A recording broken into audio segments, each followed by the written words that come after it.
I do know from being a psychologist that there is such a thing as a psychological vampire that somehow manages to take all your resources.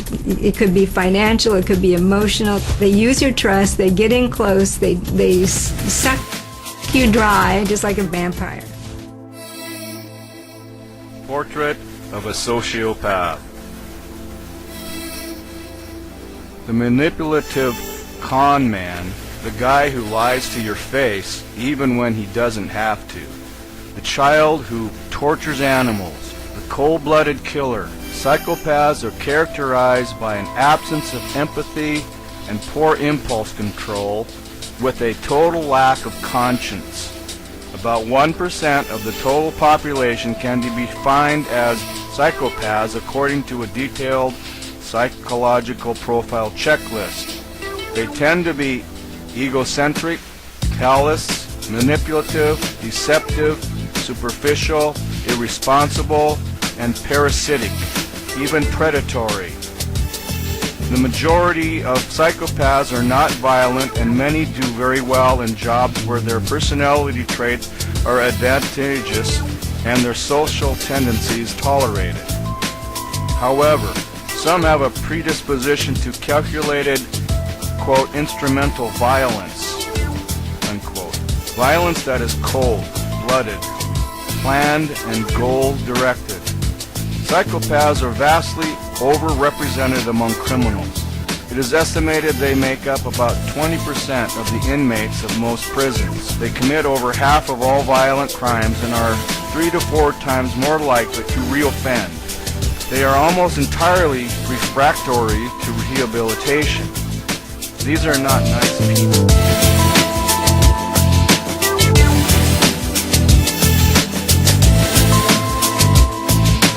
Carl Jung, a psychoanalyst from the early 1900s, coined the term archetype. He believed that in the unconscious there was an aspect in each of us that was related to the rest of humanity.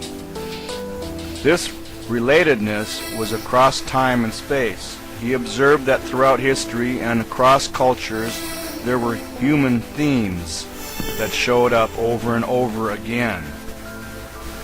An archetype is a personality style, if you will, that people can universally resonate with.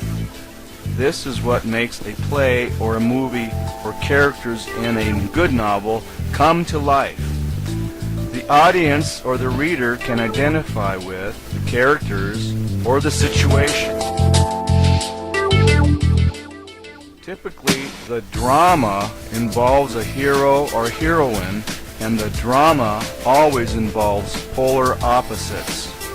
Therefore, there must be a villain and victim as well. The knight and the damsel in distress are a typical pairing.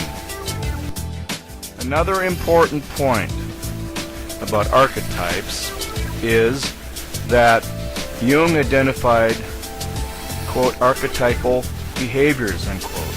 These are behaviors that are, like archetypes, stereotypical or universal behaviors.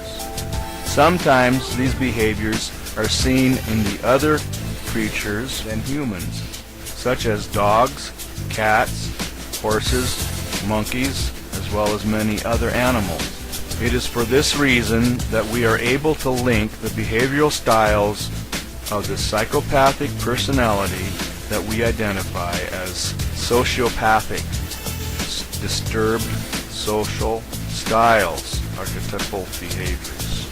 Jung identified a number of archetypes, and others have presented many others. For our purpose, we identify the archetypes that fit the power triangle. The perpetrator is how the traditional psychopath is viewed. Some of the archetypes that fit the psychopath are: number 1, the devil. He is the first and most obvious archetype in our list. He is also known as Lucifer, Mephistopheles, I never heard that before, Satan, the beast, and the evil one. This archetype The is one who most represents the greatest degree of on narcissism. the sociopathic continuum and is the true diagnosable psychopath. In the article on the victimization of Lindy England, Lindy leaned down to a courtroom artist sketching Mr. Granner. Don't Forget the horns and goatee. The devil is evil incarnate. This character offers worldly goods, fame, and knowledge in exchange for your soul. He is a charismatic charmer, luring his victims to their own destruction. See, for example, the devil in the wilderness in the temptation of Christ. 2. The vampire is one of the characterizations we use in our programs in calling this psychopathic style. A spiritual vampirization. The vampire lives off the blood of the victim. This victim is the source of his life. Without being able to suck the blood, it would die. The vampire has no life source from within. Often the victim is seen as an innocent female who is simultaneously attracted to the erotic nature of the vampire and equally repelled. The victim grows increasingly weak and helpless and drained of any capacity of self-protection. The archetypes for the psychopathic style are not just male in gender. There are as many female representatives as there are male representatives. Our culture continues to turn a blind eye towards psychopathic women. The Angel of Darkness, a historic novel by Caleb Carr, is an excellent work of historic fiction illustrating the reluctance of our culture to recognize evil in women.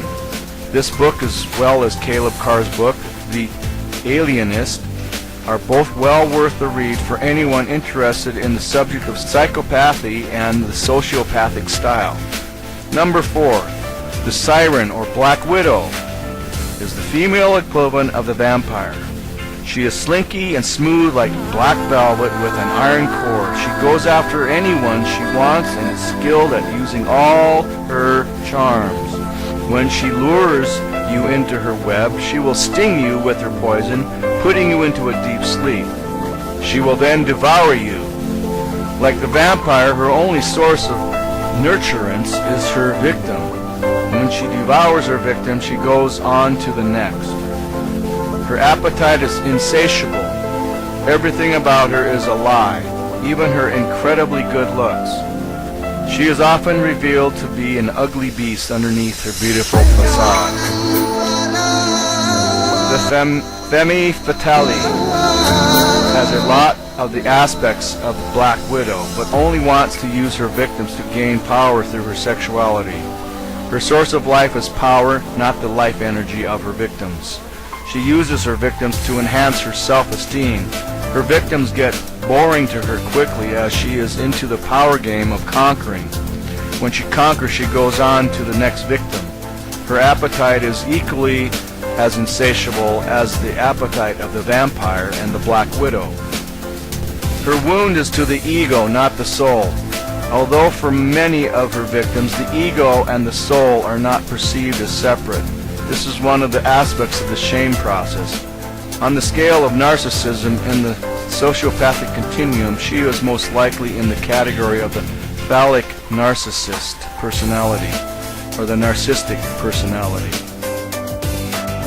The prostitute is a very common archetype. Although not often seen as an archetype, the purpose is survival with a cold attitude toward her victims. In many ways, she is not seen as perpetrator, but rather as a victim herself.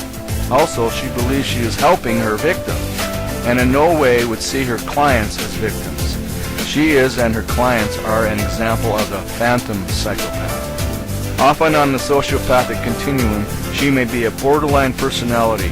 However, I suspect all of the categories can be found in this real-life examples of this archetype.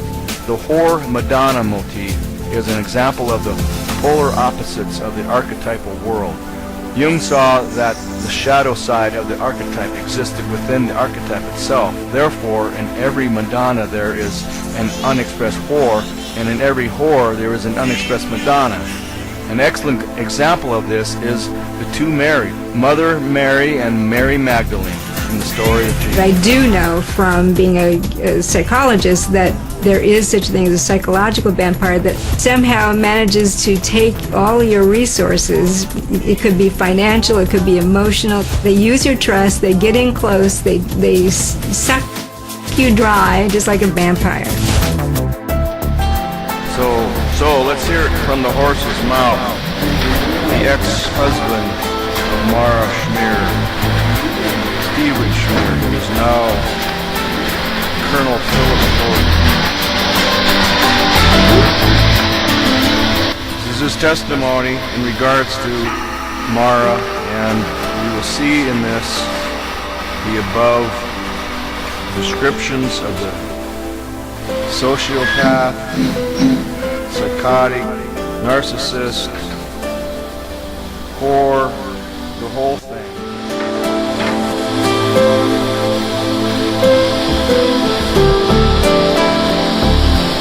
Background history on our lives. I first met Mara when she was in the Bear tribe.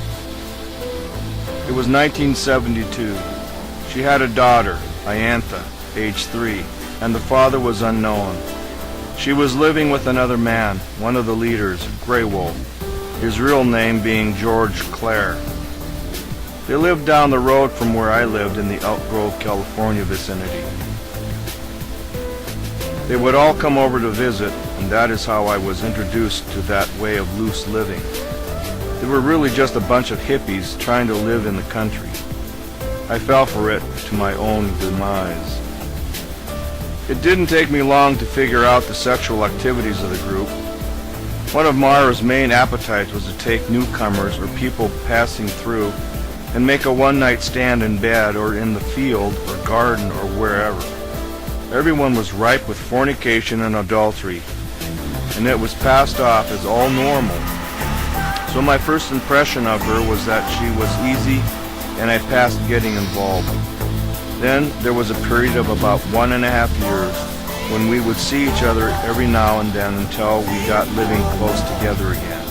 This time she was with a different partner, Rick Chalou, as her previous lover had dumped her for someone else.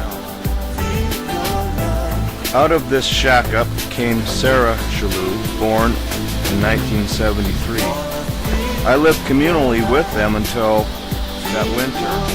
Then I moved to Boonville, California, and they moved to French Gulch, California. It was a year or more later that Rick Chalou and Mara had broken up, and she had Iantha and Sarah and no father. I was the next lover in line, and by late 1974 I was living with her in French Gulch at Grey Wolf's commune. Then Nathaniel was born out of wedlock in the summer of 1975. So by 1975 she had 3 illegitimate children, including mine. I was highly unhappy with this lifestyle of fornication and all manner of filthiness in the flesh. I became interested in the Christian religion at this time and tried to make a hearty amending of my life. She went along with this because she had no choice. No one would have dared to marry her, and she didn't want to be dropped again to be on another manhunt. So we were married in the spring of 1976. The other children, Iantha and Sarah, became my stepchildren. I tried to live a Christian life, but I really never felt the guilt of my sins roll off my back. I know now it was in my own strength. In the course of 2 years, I was completely backslid morally, and she was no different. I wanted God desperately, but never expressed my feelings to her. She was very dull mentally, so I really never discussed my plans for the future with her. Marijuana was our big idol. She still had wandering eyes for other men, so I don't know what went on behind my back, as many times I was away working while she was at home at a house we rented in French Gulch. Now this point is very important.